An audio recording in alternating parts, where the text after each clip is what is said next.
Olá, tudo bem? Eu sou Alexandre Soledade e esse é o canal Meu Mundo Autista. A gente vai conversar sobre o autismo, só que de uma forma sistematizada.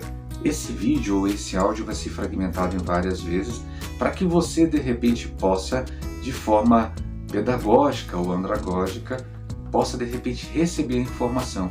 E aí, socializada a informação, a gente acredita que é a única forma de vencer o preconceito sobre a condição autista. Vamos conversar? Vai valer muito a pena. Então, pega uma caneta, pega um papel e aquilo que você achar interessante vai anotando. E depois você comenta, olha, não entendi isso e assim por diante. É como se fosse uma aula.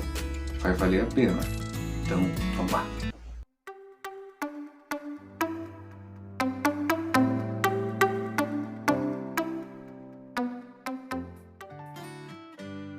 Esse é o canal Meu Mundo Autista, esse é o Alexandre Soledade, muito obrigado.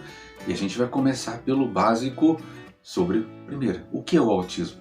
O autismo é uma condição do neurodesenvolvimento, ou um transtorno do neurodesenvolvimento, assim como discrimina o DSM-5, que é aquele que de repente a partir de 2013, partindo valer a partir de 2022, passou a descrever o autismo como uma condição do neurodesenvolvimento ou um transtorno do neurodesenvolvimento. Por que isso é importante? Isso é para você separar o termo de condição de doença. Percebe a diferença do peso sobre a situação? Não é romantismo. O autismo não é visto como uma doença, e sim uma condição em virtude de um transtorno do neurodesenvolvimento. O que seria esse transtorno? Durante a fase embrionária, provavelmente de origem genética ou hereditária, algo aconteceu. Você sabe que as células vão se replicando e vão se dividindo, mas isso é muito mais antes. Isso é na condição de gene, de DNA, na constituição. O autismo já estava ali. Então, à medida que aquele gene ele determina como as células vão ser replicadas, ele replicou célula após célula até chegar a esse ser humano que você tem aí tão lindo, tão linda. O autismo é gerado dessa forma. Muitas vezes fica se perguntando de onde veio o autismo, é culpa de quem, é culpa do pai, é culpa da mãe. É outra situação que a gente tenta desvencilhar, não é culpa de ninguém. Você sabia por acaso que de repente alguém na sua família era autista? Você tinha consciência que de repente essa condição hereditária poderia perpetuar e continuar na sua linhagem? A gente não sabia, né, gente? E mesmo assim, você faria diferente? Você não teria seu filho ou sua filha? Então, você acredite nisso. Você não é culpado ou culpada da condição, por mais que as pesquisas agora fiquem levantando vieses sobre o espermatozoide do pai, a idade antiga, os pais muito mais maduros, né, situações ligadas ao meio ambiente, situações adversas que estão surgindo para provar que o autismo pode ter surgido daqui, dali e assim por diante. Mas, na boa, isso importa nesse momento? Seu filho nasceu, sua filha nasceu. É interessante esse foco de onde, para a epidemiologia, sim, para entender a condição autista como algo que acontece no mundo, para que eles entendam a condição autista. Mas para nós, pais e mães profissionais, aqueles que vão lidar diretamente com a criança, com o jovem, o adulto, né, porque eles envelhecem, isso pouco importa. Então, quando a gente separa autismo de condição e doença, é uma diferença gritante. Então, seu filho, em algum momento do desenvolvimento dele, alguma coisa aconteceu de forma atípica. Gente, então agora como começar a entender por causa do termo atípico. Então, o que seria atípico? Natural. Aconteceria desta forma, não o normal. Então, quer dizer, diferente de normal. Então, aconteceria desta forma. Como o desenvolvimento não aconteceu da forma esperada, então não é uma forma típica do desenvolvimento, então ela é atípica. Houve um desenvolvimento atípico. Entendeu? Porque a associação do termo atípico ao autismo. Então, é uma pessoa que teve um desenvolvimento atípico. Então, Vamos lá, não é doença, é uma condição, é um transtorno, é um desenvolvimento atípico. Essa pessoa, então, para muitas autistas, eles gostam de usar o termo neurodivergente. Então, por que neurodivergente? Porque eu não sou igual a ninguém. Então, o desenvolvimento atípico da pessoa neurodivergente, ele é uma coisa interessante de falar assim, eu sou diferente de todo mundo. E assim como Temple Grandin, que é uma das mulheres que defenderam muito a humanização e o tratamento diferenciado das pessoas autistas, ela também é autista, descobriu que era autista, ela fala, né, sou diferente, mas não menos. Então a gente vai perceber que o autismo então é uma situação que não é uma doença, é uma condição, é um transtorno do desenvolvimento típico, então é uma pessoa que teve o desenvolvimento atípico. Gravou todas essas informações? Elas são importantes para a gente separar. A grande característica do autismo, seja qual o autismo, qual o autismo? Segundo o DSM-5, separamos o autismo em 3 partes, nível 1, 2 e 3. Esses níveis revelam situações em quanto o autismo está presente ou se manifesta naquela pessoa juntamente com as comorbidades associadas. A única coisa que é igual ao autismo 1, 2 e 3 é que todos os 3 níveis do autismo têm comprometimento social.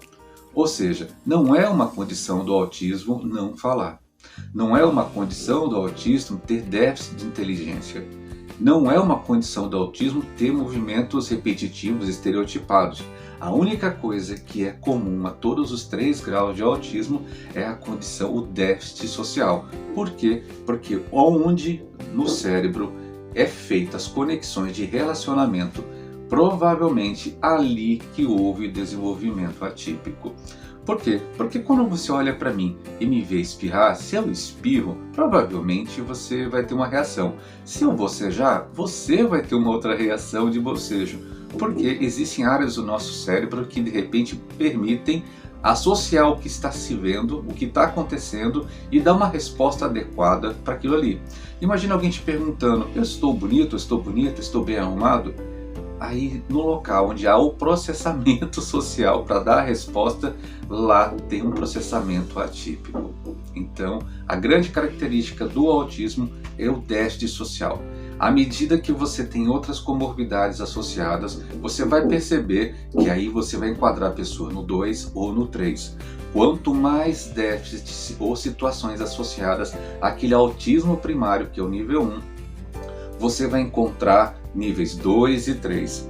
Aqui no nível 3, antigamente era chamado de clássico ou severo. São as condições onde de repente há muito comprometimento, seja social, entendeu, né? Que tem social aqui, tem social aqui. Então tem um comprometimento social severo, entende? Porque o nome severo, então não é por causa de outras situações. Ele tem uma possibilidade muito grande de déficit ou problemas de cognição ou intelecto. Eles aqui também têm uma situação muito assim, complicada quanto à fala e à comunicação. Quando a gente fala de autismo 2, a gente consegue perceber que existe alguma coisa entre os dois mundos, o 1 e o 3. Falando claramente para você, o 1 e o 3 não são fáceis, então não existe o leve, tá, gente? Quem lida, quem trabalha, quem é autista sabe muito bem que cada um respeita as suas limitações. Existem limitações maiores e menores, mas nunca leve. Quem está aqui no 2 provavelmente deve ter um meio termo entre os campos, e aí aparece a situação da vocalização ou da verbalização. Algumas crianças conseguem falar, alguns jovens adultos conseguem expressar, emitir sons. Algumas pessoas preferem chamar isso de autistas não vocais.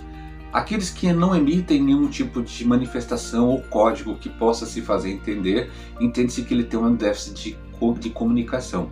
E aí o déficit de comunicação é o que de repente vai nortear a situação entre o 2 e o 3. Então você não tem tantas situações atribuídas para C3 e você tem uma condição a mais que o nível 1.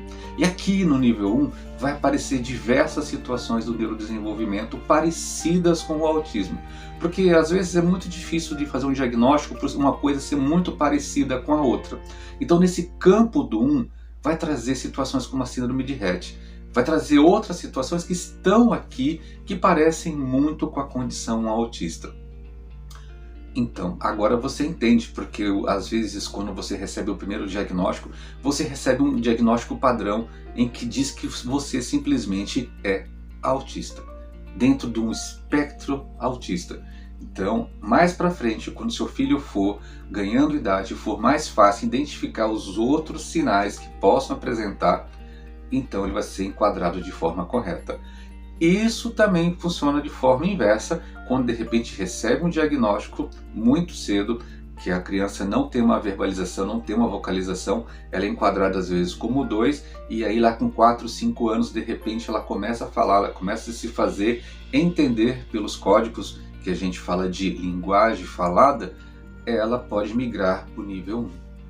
Tá? Então, é isso que a gente precisa entender sobre o autismo e eu espero que você tenha entendido.